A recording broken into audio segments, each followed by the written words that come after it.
was talking about what I was doing, and we also got some funding. His first reaction was like, "Abhi, this is the same thing we did in a college project in IIM Calcutta." At that time, crazy monetization levels, advertising, corporate ordering, delivery-only kitchens, crazy. And this was 2010, 11. I completely forgot about it after that college project finished. Thank you so much for joining us today. It's a very, very special moment in Swiggy's journey. I think we are unveiling the next phase of our journey as a corporate citizen. It's, people have asked me if it is sinking in. I mean, it's been a long phase of sinking in for me. So today is like just another day of that sinking in. The last few months have been like preparing for this day and what comes after. And you can only prepare so much, but here we are. Today, I just wanted to talk about maybe two, three aspects that I felt like sharing. And the first one is in our regular founding story stuff that we talked about. We say we were doing courier aggregation, then we pivoted into something in logistics, and then that became Swiggy. But actually in year 2, when I got an old college friend to join us to head expansion, and I was talking about what I was doing, and we also got some funding. His first reaction was like, "Abhi, this is the same thing we did in a college project in IIM Calcutta." Actually, that germ of an idea actually completely escaped my mind. And then sometimes it's quite crazy. I went and looked back in that document. It was replete with, at that time, crazy monetization levels, advertising, corporate ordering, delivery-only kitchens, crazy. And this was 2010, 11. And I was, for a second, completely awestruck, saying, okay, there's a germ of an idea that sometimes sits in your head and just lives subconsciously. I completely forgot about it after that college project finished. And then, in a very different way, again came to the same idea without knowing it at all. So for that idea to have first gotten executed itself is a rarity, but to execute it to the size and scale and the moment that we have right now is an absolute miracle, and nothing short of a miracle. And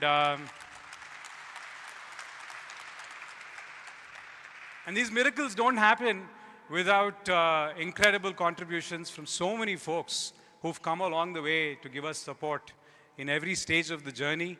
Firstly, I want to thank my co-founding team, Nandi, Rahul, Fani, for being incredibly amazing pillars in a journey that's seen, like every founder's journey, so many ups, so many downs. The trust we've built, the camaraderie that we've built, so much we've done together and so much to do in the future. Thank you so much. Very, very excited to go into this next stage. Next, I'd like to give a huge thank you to so many thousands of Swigsters and ex-Swigsters who've joined us when they had no business joining us. They didn't need to believe us, but they did.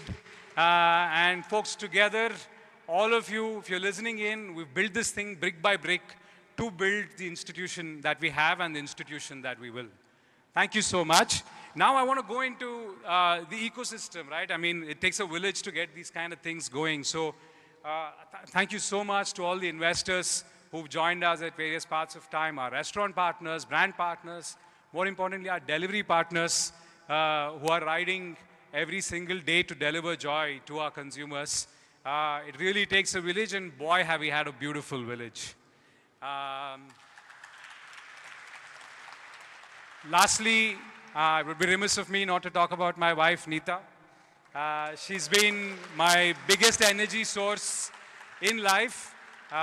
When there are trials, tribulations, I think going back home to her and the family has always filled me with energy, and so much of it to go back to have a spring in the shot for the next morning. Thank you.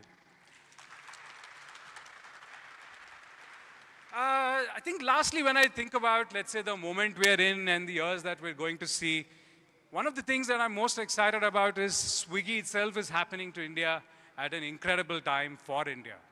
I think when we look at the next 1-2 decades, I think it's India's 2 decades. I think so much economic growth in front of us. Indian pride in just being Indian is just at an all-time high. And all of this economic growth is obviously going to show up in the cities. Without urbanization, we're not going to find the way to actually satisfy our dreams and ambitions about growing the country. And needless to say, there will be some stressors on the cities as we go in pursuit of this incredible economic growth. But my love letter to our consumers is that with a little bit of Swiggy in your lives, maybe you won't just get economic growth, but enjoy the economic growth that's coming at you over the next 1-2 decades. Thank you so much, folks. Now we're ready for this. Thank you so much for coming. Thank you so much to everyone listening in.